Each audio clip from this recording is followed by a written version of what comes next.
Nah, dalam keadaan semacam itu, orang mulai berpikir lebih tangkas lagi bahwa yang dibutuhkan adalah pemimpin yang mengerti ide keadilan sosial. Karena dalam keadaan ekonomi yang nggak bertumbuh, orang tetap tuntut social justice. Nah, itu yang ingin saya edarkan hari ini, supaya dari awal pemimpin 2024 harus mulai dengan ide radikal, yaitu social justice. Ya, kalau pemimpin daerah makin bagus, dan kebagusan itu adalah turunan dari penghargaan pada presiden, ya mestinya presiden gembira.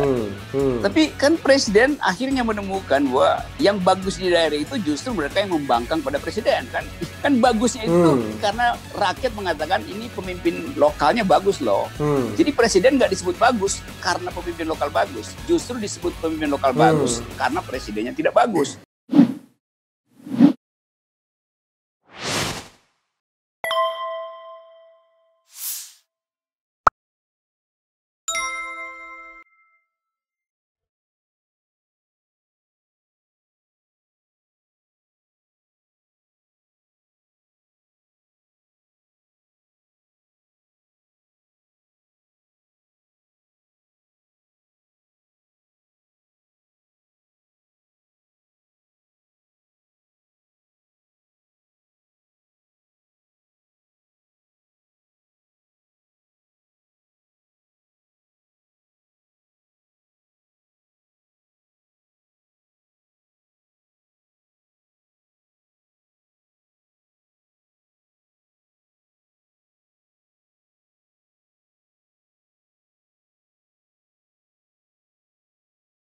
Kalau kita meyakini bahwa sebenarnya kan yang bermain dalam presidensial threshold atau dipertahankannya threshold itu salah satunya uang begitu. Gimana, Bung? Akhirnya ujung-ujungnya nggak dapat kereta juga mereka. Ya, saya bisa menduga itu masih akan terjadi di 2024 karena memberantas itu soal yang bukan sekedar secara etis harus kita lakukan, tetapi ada faktor pertumbuhan ekonomi yang gagal sehingga rakyat terpaksa dalam keterpapaannya itu terima lagi money politics. Tetapi satu hal mesti kita ingat bahwa sampai 2024 mungkin ekonomi kita di atas 2-3% gitu-gitu aja kan growth-nya itu. Nah, dalam keadaan semacam itu orang mulai berpikir lebih tangkas lagi bahwa yang dibutuhkan adalah pemimpin yang mengerti ide keadilan sosial. Karena dalam keadaan ekonomi yang nggak bertumbuh, orang tetap tuntut social justice. Nah, itu yang ingin saya edarkan hari ini, supaya dari awal pemimpin 2024 harus mulai dengan ide radikal, yaitu social justice. Kan cuman itu sebetulnya. Dunia juga akan mengalami perubahan di dalam paradigma ekonomi. Social justice. Orang mungkin akan bertanding untuk mempromosikan menjelang 2024 strategi yang biasa disebut sekarang lagi populer, universal basic income.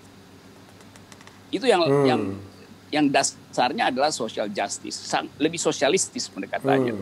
Jadi mereka yang mau berlaga di 2024 pasti harus juga deal dengan isu-isu semacam ini, social justice ini.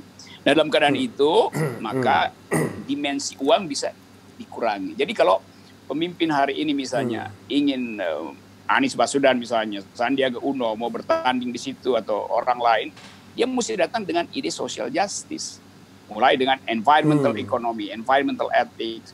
Supaya dari awal dia juga mengajarkan jangan berpikir saya mau sumbang uang ya, karena itu adalah pertandingan yang tidak etis. Jadi investasi etis harus mulai ditanam sejak sekarang oleh pemimpin-pemimpin yang namanya tadi kita bicarakan. Jadi proposal itu mestinya yang kita edarkan hari ini.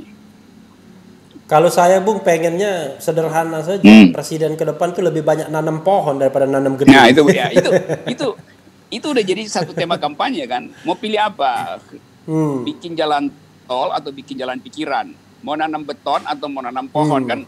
Sehingga publik langsung ya tuh, ada pikiran dari mereka tuh. Jadi bukan lagi nanti kita akan ekonomi akan kita tumbuhkan 10%. Iya, tapi basis pertumbuhannya apa itu? Industri, manufaktur, ekstraktif kan banyak hal yang sebetulnya tidak pernah dibahas. Nah, dalam rangka itu perlu satu suasana masyarakat yang argumentatif, di argumentative society. Nah, channel kita hari ini, channel Cerdas bersama Refli Harun, itu adalah keren cadas. Keren cadas. Itu yang mesti kita perbanyak channel macam begini nih. Sebelum juga ditutup akhirnya nih, kalau kelebihan pasti diberangus. Mudah-mudahan tidak ya kan. Nah, karena kan yang menggawangi orang hukum, jadi paling tidak batas-batasnya saya bisa berargumentasi. Mantap. Iya. Ya, tetapi kan yang menjadi masalah adalah kalau presidensial threshold dipertahankan, maka kalaupun misalnya berjalan secara mulus, katakanlah tidak ada yang memborong partai politik, kan hanya 4 calon saja. Sayang sekali kan. Kita pengen muncul calon-calon yang banyak dan kelihatan tuh mana kelasnya ya nanti. Asal KPU-nya open mind ya. Kalau KPU-nya tidak open mind, dia bukan cari panel untuk menguji pemikiran, tapi cari panel ahli untuk menyampaikan pertanyaan. Beda sekali ya. Coba ya itu kendala aturannya begitu tuh. Tapi kendala itu bisa tiba-tiba lenyap karena soal COVID ini. Saya coba bikin skenario gitu ya. Kalau presiden gagal untuk menangani keadaan ini karena ketidakjelasan arah, akibatnya APBN hancur, itu artinya legitimasi presiden berhenti itu. Begitu legitimasi berhenti, investor juga mulai menarik diri lagi. Begitu investor mulai menarik diri, bisnis berhenti. Padahal kita tahu sumber bisnis partai, terutama partai pendukung rejim, adalah bisnis dari oligarki tuh. Nah sekarang dia nggak punya bisnis tuh, partai-partai ini kan. Jadi pasti sumber uangnya hilang. Apalagi kalau Presiden Jokowi gagal memelihara momentum sehingga dia nggak nyampe 2024 dengan alasan macam-macam. Bukan kita inginkan, tapi ini proses sosiologi bisa begitu kan.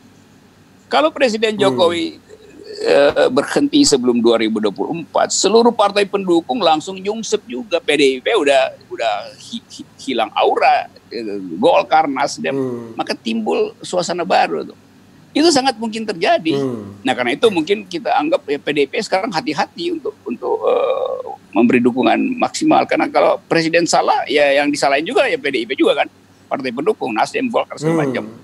Jadi teori threshold dia nggak mau masuk jurang sama-sama. Iya, jadi dia mau menghindar itu juga tuh. Jadi saya masih melihat ada peluang.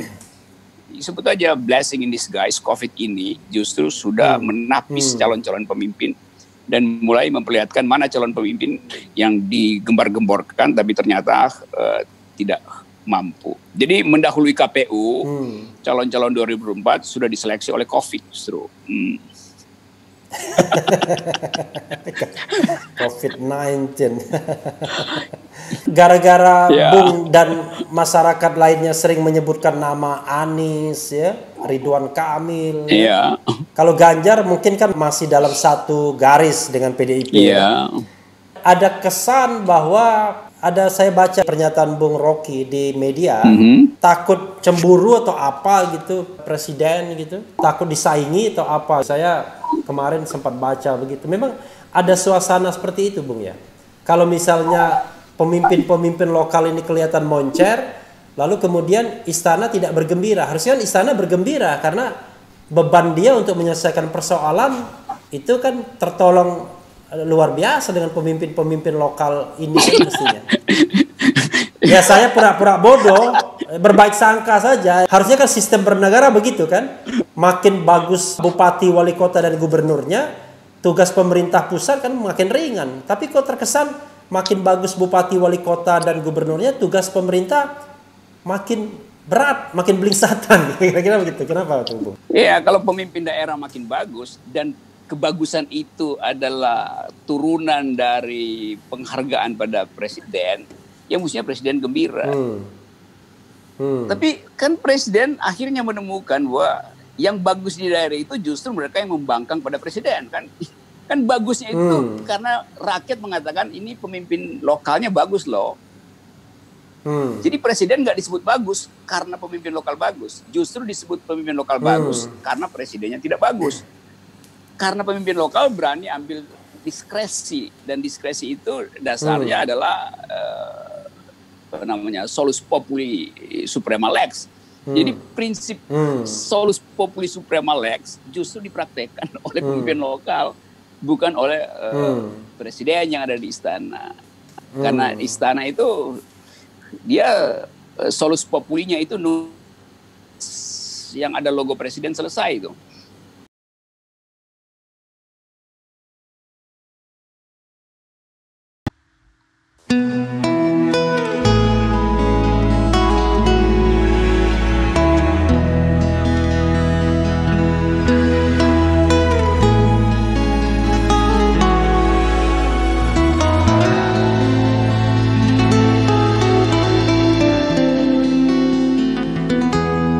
Ketika matahari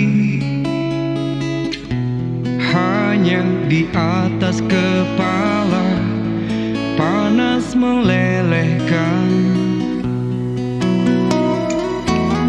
ketika keadilan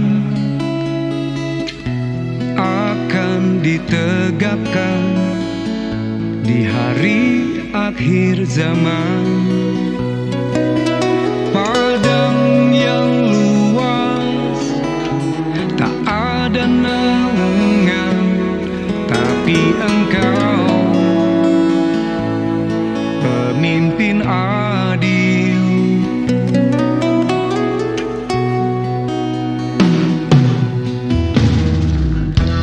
Setiap manusia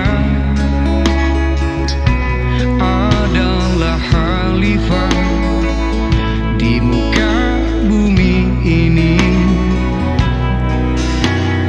Engkau khalifah, dari khalifah kau dinaungi, kau dirahmati. Tapi engkau khalifah, dari khalifah kau dinaungi, kau diselamatkan. Oh, dari hari pembalasan engkau bisa bawa mata air kebaikan bagi manusia.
Dari khalifah kau dinaungi, kau dirahmati.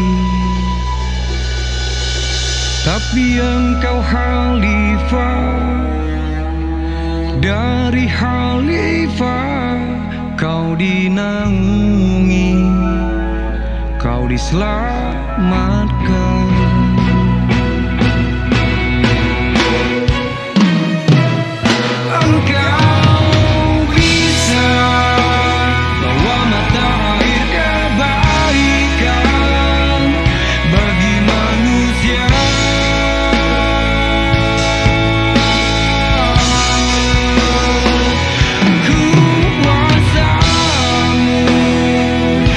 Bisa menenggelamkan